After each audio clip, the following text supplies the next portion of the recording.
getting out of the mindset that things are not optional, right? That the garden isn't optional, that the care of the family isn't optional. When the natural fact, all of that stuff, like not to sound mean to the garden or the family, but all of that is optional. There's no kitchen fire determining that you have to garden or that you have to make, whatever, X amount of meals for your family. That's optional. But the care and keeping of us is not. Yeah. Welcome to Fated to Fabulous, the podcast for women who know that midlife is not the end. It's the beginning of something bold. Let's get into it. Hi, ladies. Hi, Good ladies. morning. We are so happy to be here today, and I'm going to let Vicki introduce our amazing guest to this Fated to Fabulous podcast. Yay. Tracy Miller is an amazing woman who I've known for how many? It's been a while. 6, 7, 8? Yeah, we go way back. Tracy is an amazing health and life coach and a million other things. That was in her spare time. And she created the Women's Wellness Exchange. And I think that's really where we connected. Yeah. And that was for female entrepreneurs in healthcare in New Hampshire, which was really a great resource. And Tracy, once again, is reinventing herself. The title of today is Finding Yourself Again, One Adventure at a Time, and I think you'll see why. Tracy, do you want to introduce yourself and talk a little bit more about you? Sure. So, yes, I am a holistic health coach for the last 20 years, and I have reinvented myself a lot. Starting out, as a health coach, having a young daughter, I taught cooking classes for moms who wanted to feed their kids healthy foods but didn't know how. And I've done women's conferences, farm to table health programs, and I think my work has evolved as I have evolved, and really just following my own passion and knowing that if it's something that I'm excited about or challenged with or interested in, that other women would be too. One of the things that I really like to think of myself as even just now is just a facilitator, bringing women together, because we don't need people telling us what to do. We need places where women can express themselves and feel safe and have space. Amen. Yeah, you're speaking my language. Amen. Yeah, the purpose of this podcast. Yeah. So talk about your new business venture called Adventures Within. Yeah. Where did that come from? Why to target midlife women specifically? And was there a little aha moment you had that sparked this for you? Well, it was, this was after being in the wellness world for, 12, 15 years. And so I'd, again, done a lot of different things. It was during COVID when I'd been working for a nonprofit and was laid off. And, we had a lot of time on our hands during COVID. And so I got to really percolate. And I'm like, okay, this is what I want to do. I want to host retreats for women in nature, doing adventurous things. And it wasn't initially a 50-plus thing. That kind of came of, well, of course, why not? These are the women that I resonate with. And so I started this business, I think about 6 months into COVID, and planned my first retreat up in the White Mountains, and brought women together, and I just found my happy place. Mm-hmm. And someone asked me once, why do you do retreats? What do you love about them? And I just feel so aligned and so in the moment, because it's not about me. It's about the space that we create. And so I really started there and then started adding on other types of trips. I like to bring in the adventure part because I think women like to get outside of their comfort zone. So I've done retreats in whitewater rafting retreats out west in Oregon and Idaho. The ones that we do in the White Mountains are snowshoeing and cross-country skiing. And they're all just fun. Most of the women have never done any of these things. So it's not for experts. It's for people who just want to try something different in an environment where they feel safe and they don't feel like they have to prove themselves to be an expert at anything. So Don't be worried about being silly. Exactly. And I cannot tell you, I will never forget one time a woman came into our retreat. It was the first retreat, actually, and she had been going through a really challenging time. And I remember her just coming in and sitting down at the circle, and I just watched her body melt into that floor. Wonderful. It was just the space that she needed. And still to this day, she tells me that it was life-changing for her because you have to give yourself permission to to step out of your day-to-day lives and your comfort zone. So it just creates that space for women that really gives them time to reflect. Love that. Thank you for allowing that beautiful woman to have that opportunity. Like, what a gift. Yeah, it happens to be my hairdresser, so I get to see her all the time, and she always reminds me, "Oh my God, that was so lucky." That's wonderful. That's amazing. Yeah. What are some of the common fears or hesitations that you would see, from women that are considering signing up for one of your adventures? Like, what is the barriers? What's getting in the way of every woman doing it? Well, women, we are always so busy and we don't like to take time out for ourselves. And so really it's just giving yourself the time and the space and the permission to really take a weekend off or a week off, whatever it is. And secondly, I think it is that, like, what will they do without me? I need to be here for the kids. I need to be here for my husband. And we really need to challenge that because we need that space to take care of ourselves. And so a lot of women are so happy that they've done it. I have a friend who I've known for years and has never come to any of my events or anything. And we do like high school reunions with all the girls. Never did any of that. Can't do it. Don't have time. I'm doing a retreat in France in September. And she's like, Tracy, I'm coming to this damn thing. Awesome. And she is so excited. The kids are older now, but you really need to give yourself permission. And if you're using other people, your kids or your spouse or partner as an excuse, it's usually just you, I think. I think women are also a little bit afraid if there's a little bit of adventure involved. And we always make things optional. Obviously, if you're on a whitewater rafting trip, you have to get on the boat. Pass on that one, maybe. Believe me, Paris, sign me up. It was my first one, and I'm afraid of water a little bit. So, wow. but I would do it with a group of other women for sure. It- I would be nervous about going with, a group of 27-year-old men because Yeah, that would scare me. Yeah. But if there were other kind of scared women, I would already assume that it's boat going to be more at my level, right? And maybe I'm going to be in double life jackets. I don't know, but Yeah, no, we were all in it together. Yes. That's for sure. Yes. So I think women is just giving themselves permission and then knowing also that they can opt out of things. When we do the snowshoeing and cross-country skiing, it's very much like, listen, if you're not feeling up to it and you just need to go sit in your room for a couple hours, that's okay. So really, I guess just There's no pressure there, which is wonderful. Yeah. no pressure, and just sometimes, I think sometimes women, and myself included, sometimes we get in this go, go, go mode, push, push, push, get the to-do list done. Like for me, like the weekends, it's like, oh, I got to do the gardening. I got to do the laundry. It's like you just don't feel that you have the time. And I think that is the biggest mindset change, is saying it's going to be okay. You have the time. You can step away for 3 days. And I think as we get older, as we were just talking about, we're wanting to get out more and more and more and giving ourselves permission. Yeah. Something that came up for me when you were talking about that is getting out of the mindset that things are not optional, right? That the garden isn't optional, that the care of the family isn't optional. When the natural fact, all of that stuff, like, not to sound mean to the garden or the family, but all of that is optional. There's no kitchen fire determining that you have to garden or that you have to make, whatever X amount of meals for your family. Like, that's optional. But the care and keeping of us is not. Yeah. Right? So, And we always you say to people too, if because you think you are the only one that can do X, Y, and Z. Yeah. And I always say to people, not true. if you get hit by a bus Yeah, tomorrow, they're someone's gonna going to figure figure it out. right? Yeah. It's Yeah. our own internal BS factor. Yeah. Like we Yeah, it is. convince ourselves, and it From the doesn't serve work us. situation, when people say, well, everybody's replaceable.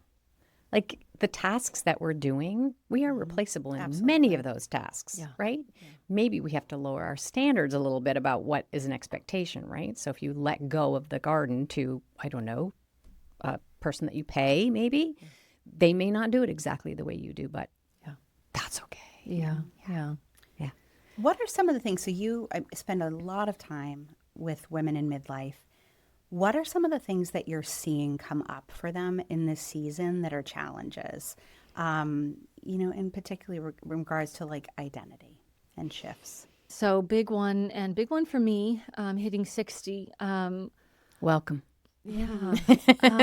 I was kind of in denial, and then it just kind of kicked me in the butt, and then now I'm embracing it. Richard Rohr, who's a Franciscan priest, said that in the first half of our life, we build the container. The second half of our life, we get to tear that down and see what's inside.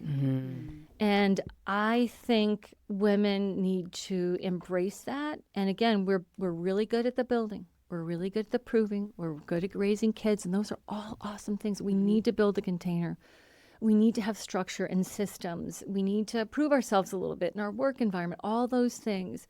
I think this second half of our life, this next chapter, is really tearing down those walls, making our own rules, and finding what is yearning inside of us. And, I've just spent the last 2 years reading every single book about aging that I could find and really trying to figure out what this means for me. And it took a little bit of intellect to kind of get down deeper, because they're like, oh, you need to look at your shadow side and you need to know what your soul is saying. I'm like, well, what the hell's your soul and what the hell's your shadow and all these things? Sounds like a lot of work.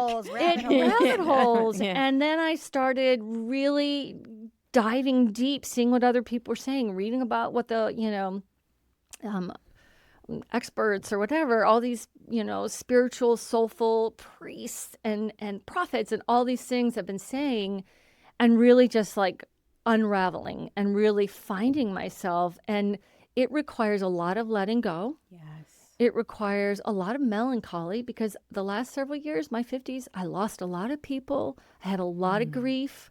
So you kind of hold on to that past because you're really loyal to your past. It's who you've been and who you are now. But what I'm finding is the more you can let go and reinvent yourself, it's almost a place of being vulnerable. I've had to really sit with, like, what does this mean? And they talk about this kind of liminal phase where you're kind of looking at the past, but you don't know what the future is, and you're open to seeing something different in the present. And for me, that's been a lot of vulnerability and sitting with the unknown and sitting with, the feeling of maybe losing part of my past and letting go of it. And I think there's a lot of work that we have to do. I mean, I've written hundreds and hundreds of pages just for myself, unwinding, unraveling. And I think a lot of it is just asking yourself questions. As things come up within you, stop looking for answers from everybody else and start asking yourself questions. Is this true? Is this really what I want? Am I expressing myself? And it requires a lot of thought and a lot of just deep work. So that's what I really challenge women to do. And I think that's one of the reasons with these retreats, I started focusing on the 50 plus, because we are reinventing ourselves. So we do ask a lot of more thought-provoking questions, again, about like, what is this going to look like? And when you're lying on your deathbed, it's like you want to look back and say, I did it all. Like, I didn't play small. And that means that you take risks. That means that you make yourself vulnerable. You get out of your comfort zone. And even if it wasn't perfect, at least you gave yourself that chance. At least you said, I'm going to just like squeeze the friggin' juice out of the lemon and no regrets. And you won't look back and say, I was so good at saving money. Yeah. My closet was really tidy. Yes. Like, do you know what I mean? I made a lot. One of the things that you were just speaking about really, really resonates with me, the letting go of the old. And I am deep in that work right now. And so interestingly, even in the last week, somebody came up to me with an opportunity to do the next big thing. And in the years past, that was what I did. Yeah. The next big thing, and I helped to create it, and I did the things. And I went, doesn't fit me. Yeah. And it put me in a place where I started looking back a little bit on some of the other people I've been through the years and things that I've done.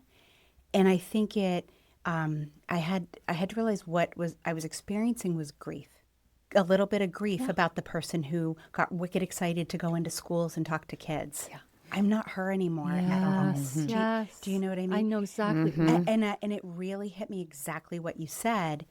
I am really just processing, doing a little bit of grief, but I have to do that to make room for what this next part looks like. And it's going to be a lot more of me on a plane, I will tell you. Yes. Or in a boat, maybe not whitewater rafting, but it will definitely look like a lot get of you other there, things. baby girl. Yeah, but it is an interesting season. And do you see that type of grief? I mean, it's part of it. Well, it is letting go is grief. And I think, like any kind of grief, whether it's for a person or letting go, sometimes all you have is to hold on to the grief, right? And so, sitting with that and giving it the space that it deserves. Like grief is important. We need to nourish and nurture ourselves around that. I don't think in this world we give enough space for that. So whether it's the loss of a person, which is huge, to the loss of part of your identity, one thing I think is really interesting, I have a 20-year-old daughter who is finding herself, right?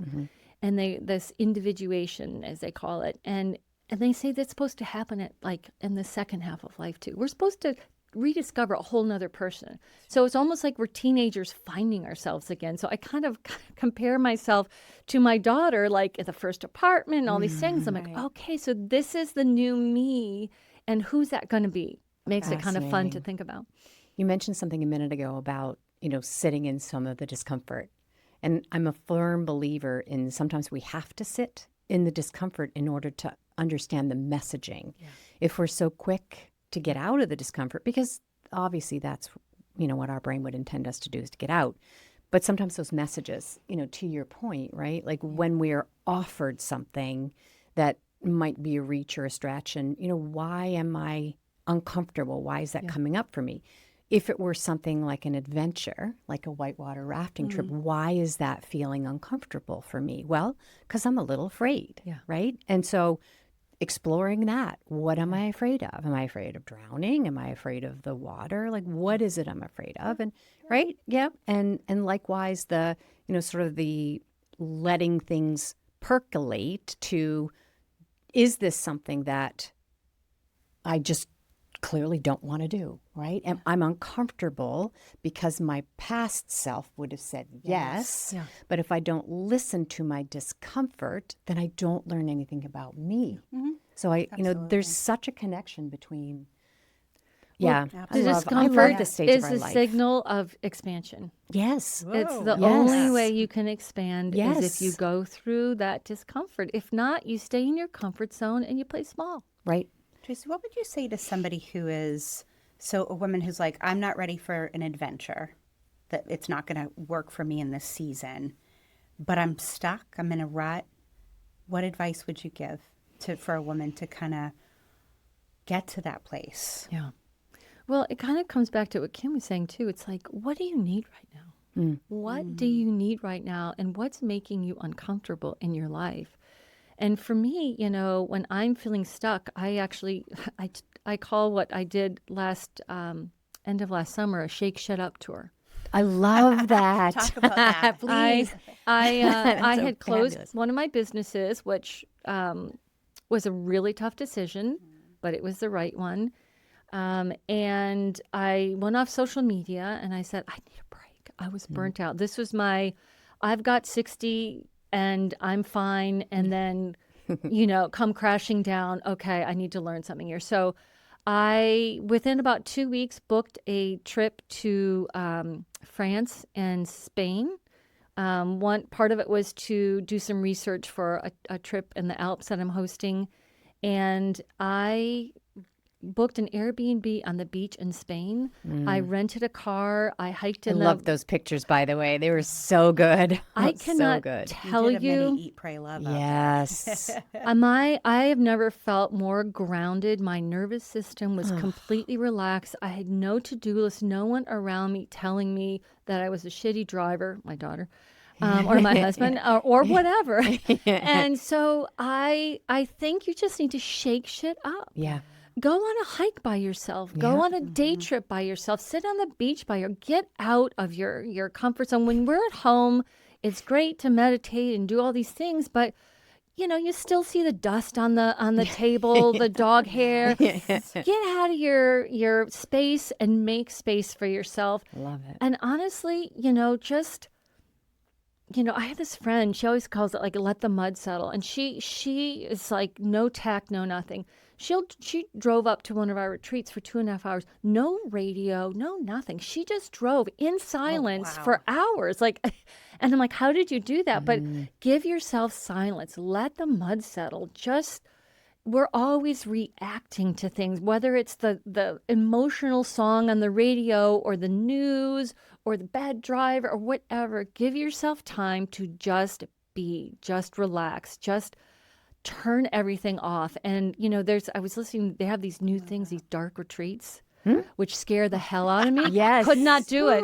But they're like, even just closing your eyes in a meditation for a long period of time helps you let that, your nervous system kind of relax. So I just say, get out of your comfort zone, do something crazy, and just like reset. So I'm driving. I took Friday off. I blocked my schedule. I don't do that. I'm not doing anything with anybody. I'm going to go to the beach by myself. It's one of my favorite things to do. I think I'm going to maybe I'll try it. Well, I don't know if I could do the no 80s tunes on the way to the beach, but maybe I'll try the drive and see. And music's a good reset too. It is. So it's all good. And that's one thing that I am noticing in this whole like aging sphere is and travel sphere is the solo travel is more, more time alone doesn't mean you're lonely. It means that you're okay with being by yourself. Yeah. And a part of me and this aging process is like, get connected. That's so important as we age. But it's also me embracing time alone, whether it's solo travel or going to the beach by myself. I really want to do a hike by myself this summer. I did my first hike in France all by myself, 6 hours in the middle of like a country that, I didn't even know very well. And I cannot tell you how satisfying and calming it was. I love that. Yeah, to really to feel that you can rely on yourself. Yeah. Do you know, it's really neat too. I was just thinking about this. So I've had the opportunity to take a leap and travel with women. I went to Greece with 24 women I'd never met before, and it was the best thing. It wasn't just the actual joy of the trip.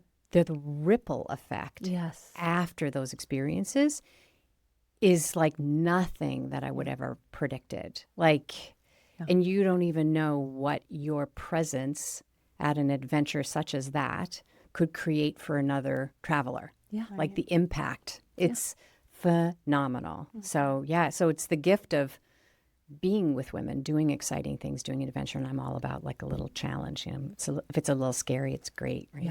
Yeah, something different. But that ripple of when you come back to your regular life, you will not be the same. Yeah, you won't. Yeah. So Tracy, if somebody is looking to join you in an adventure or learn like me, more, yes, I'm like, is there any room left in the trip to France? I think I'd like to go. Yes. Yeah. How do they reach out to you? How do they find you? So you can go to my website at us. The France trip is full in September, but I've got another one in June next year. Okay. So very excited about that. Okay. And planting seeds for more. Looking to do some mother-daughter retreats and looking at Patagonia and Peru and some fun places like that. So it's stretching me, and we'll see what comes over the next couple of years. Thank you. Just repeat one more time your website. US. Perfect, because I really want people to be able to find you, at least to see your website and see what you're doing, because you put good content out there. Yeah. Which is great. And hopefully starting a Substack soon. That's on my list. So Yeah. Good luck. I'll be on there. Thank you. Thank you, Tracy. Thank you both for you. all the conversations that you have, your honesty and authenticity. And this is exactly, I think, what women need right now. So thank you for everything that you guys do to bring us together. Thank you for adding to our platform. Mm-hmm. Thank you for joining us, ladies. Bye, Tracy. Bye. Thanks for spending time with Vicki and I today on Fated to Fabulous, where midlife is just the beginning of your boldest chapter yet. If you got something out of today's episode, we'd love it if you'd share it with a friend and leave a review. Hit subscribe so you never miss an episode. And if you're looking for more support, inspiration, or sisterhood, come join us at fatedtofabulous.biz, because you were never meant to do midlife alone. Until next time, stay fabulous.